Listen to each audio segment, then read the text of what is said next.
Okay so आज का जो टॉपिक है वो टॉपिक है day books.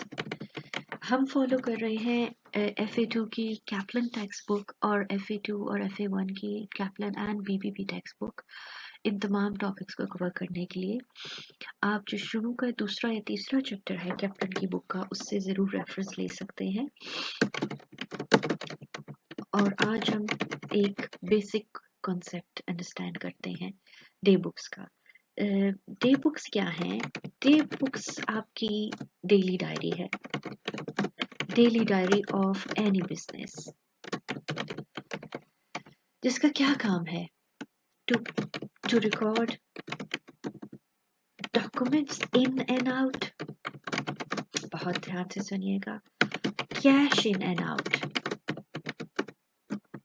And some other task. ये एक डायरी है, ये एक टेम्पलेट है, एक डायरी है, एक बेसिक या first source of record keeping है। First source of record keeping, ये मैंने क्यों कहा?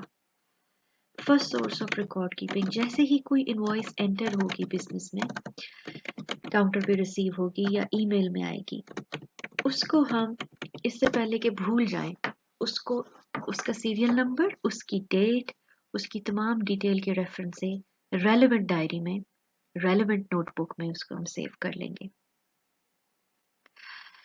So first source of record keeping in the form of invoices, in the form of credit notes, in the form of cash in, cash out. So first source है record keeping का। Day books को बनाए बगैर या day book को accurate बनाए बगैर हम लेजर सही नहीं क्रिएट कर सकते। ओके, सो फर्स्ट सोर्स है रिकॉर्ड कीपिंग का। सबसे पहले हम क्या करते हैं? डे बुक्स बनाते हैं। और डे बुक्स को हम किस तरह से बनाते हैं?